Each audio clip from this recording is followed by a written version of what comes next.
وقفے سے پہلے ہم بات کر رہے تھے کہ ایک عاشق نے اپنے محبوب کو پا لیا لیکن اس کو اپنے خط سنانے لگ گیا۔ آئیے مولانا کی زبان سے جانتے ہیں۔ مولانا لکھتے ہیں یکیرا یار پیش خود نشاند نامہ بیروں کرد و پیش یار خان۔ مولانا لکھتے ہیں کہ ایک عاشق کو اس کے معشوق نے اپنے سامنے بٹھا لیا، جس پر عاشق نے خط نکالا اور معشوق کے سامنے پڑھنے لگ گیا۔ بیتھا درنامہ و مدھا و ثنا زاری و مسکینی و بسلا بہا۔ اس خط میں فرماتے ہیں کہ اشعار تھے، محبوب کی تعریف تھی، عاشق کی خواری کا ذکر تھا اور بہت ساری خوش آمدیں تھیں۔ گریا و افغان و حزن و درد خیش خاری و بیزاری با اہل و خیش۔ اس خط میں مولانا فرماتے ہیں کہ گریا و افغان تھا، درد و حزن تھا، اپنی بیزاری اور گھر والوں سے بیزاری کا تذکرہ تھا۔ دوری و رنجوری از ہجران دوست ذکر پیغام و رسول از مغز و پوست۔ اس خط میں محبوب کی دوری اور فراق کی تکلیف کا ذکر تھا اور پیغام و قاصد کا ذکر بھی پورے مغز و پوست کے ساتھ مفصل لکھا ہوا تھا۔ ہم چنا می خواند با معشوق خود تاکہ بیروں شد از حد و از عدد۔ مولانا لکھتے ہیں کہ وہ اس طرح اپنے معشوق کے سامنے خط پڑھ رہا تھا کہ حد اور عدد سے باہر نکل گیا۔ گفت معشوق ای بہر من است گاہ وصل ای عمر ضائع کردن است۔ معشوق نے کہا کہ اگر یہ سارا رونا دھونا میرے فراق کے لیے ہے تو میں تو اب تیرے پاس بیٹھا ہوں، اب اس رونے دھونے کا کیا فائدہ ہے؟ من پیشت حاضر و تو نامہ خاں نیست ای بارے نشانے عاشقاں۔ معشوق نے کہا کہ میں تیرے سامنے ہوں اور تو خط پڑھتا جا رہا ہے، یہ عاشقوں کی پہچان نہیں ہے۔ گفت اینجا حاضری اما ولیک من نمی یابم نصیب خیش نیک۔ عاشق نے کہا کہ ہاں تو اس جگہ موجود تو ہے لیکن میں اپنا پورا حصہ نہیں پا رہا۔ آنچمی دیدم از تو پاری نہ سال نیست ایندم گرچمی بینم وصال۔ عاشق صاحب نے مزید کہا کہ اگرچہ تم آج میرے پاس حاضر تو ہو لیکن تم وہ پرانا حال نہیں رکھتے۔ گفت پس من نیستم معشوق تو من بلغار و تو درکتو۔ معشوق نے کہا کہ میں تیرا معشوق نہیں ہوں اس لیے کہ میں بلغار میں ہوں اور تو کتو میں ہے، یہ دونوں شہر ہیں اور آپس میں کہتے ہیں ان کا فاصلہ بہت زیادہ ہے۔ یعنی محبوب کہتا ہے کہ میرا اور تیرا تعلق ایسا ہی ہے جیسے ان دو شہروں کا آپس میں تعلق ہے۔ عاشقی تو برمن و بر حالت اندر دست نہ بود اے فتح۔ معشوق نے کہا کہ تو میری ایک حالت سے محبت کرتا ہے اور اے نوجوان حالت قابو میں نہیں رہا کرتی، بدل جایا کرتی ہے۔ پس نیم کلی مطلوب تو من جزو مقصودم ترا اندر زمن۔ معشوق نے کہا کہ میں کلی طور پر تیرا مطلوب نہیں ہوں، میں زمانے میں تیرے مطلوب کا ایک جز ہوں بس۔ اب مولانا اپنے درسی مقصد کی طرف انتقال فرماتے ہیں اور لکھتے ہیں ہست معشوق آنکہ او یکتو بود مبتدا و منتہایت او بود۔ فرماتے ہیں کہ اصل معشوق وہ ہوتا ہے جس کا آغاز اور انجام ایک جیسا ہو۔ یعنی فرمانا چاہ رہے ہیں کہ کسی صاحب مقام ولی اللہ کی طرف یہ اشارہ ہے، آگے اس کا تذکرہ بھی آ رہا ہے۔ آگے لکھتے ہیں چوں بیابیش نمانی منتظر ہم حویدہ او بود ہم نیز سر۔ فرماتے ہیں کہ جب تو اس کو پالے تو پھر اور کسی کا انتظار نہ کرنا، ظاہر میں بھی وہی تیرا معشوق ہے اور باطن میں بھی وہی تیرا معشوق ہے۔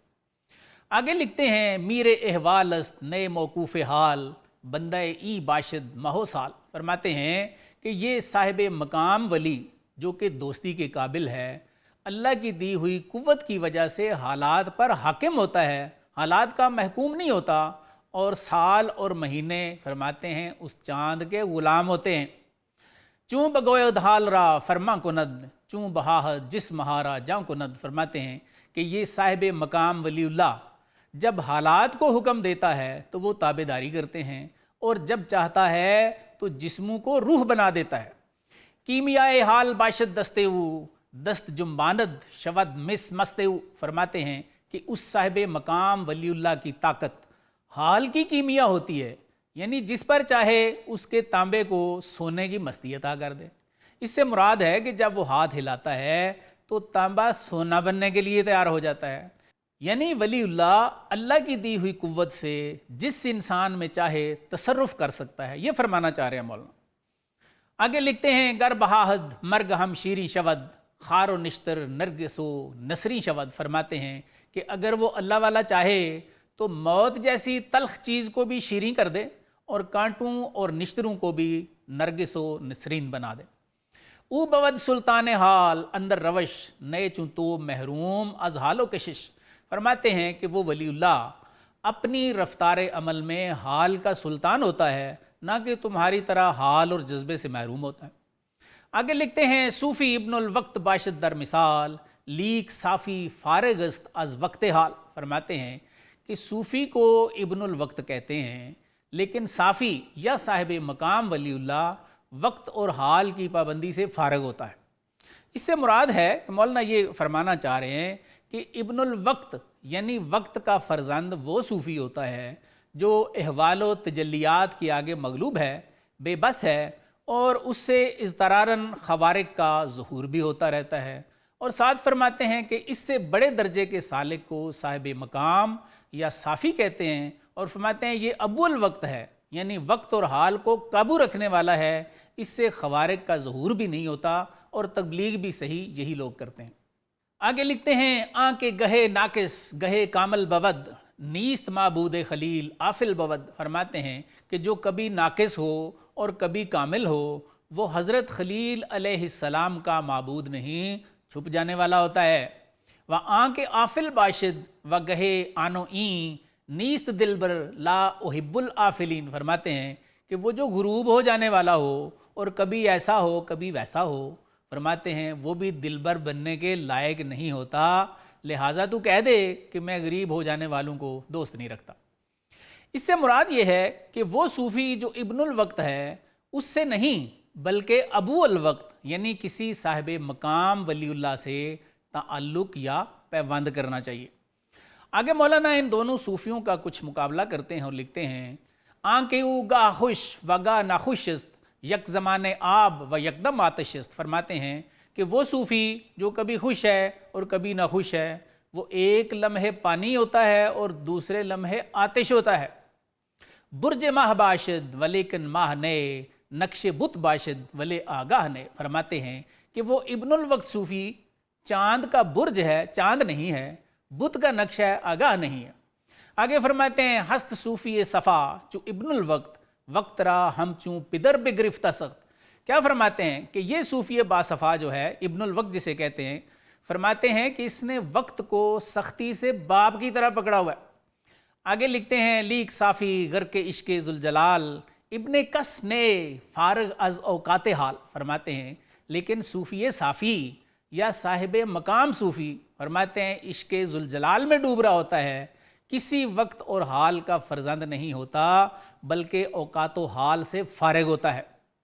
غرقہ نورے کہ او لم یولد است لم یلد ولم یولد آنے عزت است، فرماتے ہیں کہ وہ صاحب مقام صوفی جسے مولانا صافی بھی فرما رہے ہیں، فرماتے ہیں اس کے نور میں غرق ہوتا ہے جو لم یولد ہے، اور آگے فرماتے ہیں کہ لم یلد ولم یولد اللہ تعالیٰ کی شان ہے۔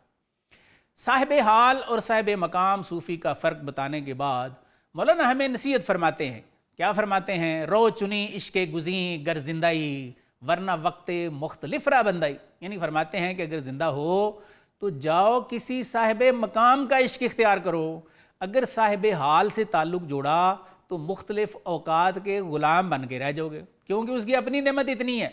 منگر اندر نقش خوب و زشت خیش بنگر اندر عشق و بر مطلوب خیش، فرماتے ہیں جاؤ اپنے اچھے برے نقشوں کو نہ دیکھو، بس اپنے عشق کو دیکھو اور اپنے معشوق کو دیکھو۔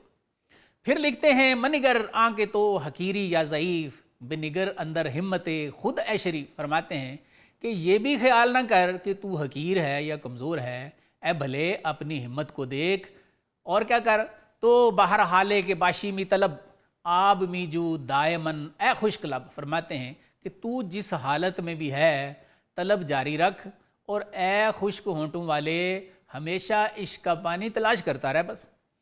عاقبت جوئندہ یا بندہ بود چونکہ در خدمت شتا بندہ بود، یعنی فرماتے ہیں کہ تلاش کرنے والا آخر پا ہی لیتا ہے، چونکہ وہ مطلوب کی خدمت میں پہنچنے کے لیے دوڑ لگانے والا ہوتا ہے۔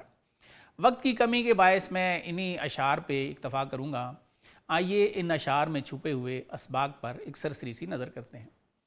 عاشق اور معشوق کی حکایت سے ہمیں پتہ چلا کہ عاشق کو جب معشوق مل گیا تو اس نے اس کے سامنے اپنے خط پڑھنے شروع کر دیے، جس کا معشوق نے برا منایا۔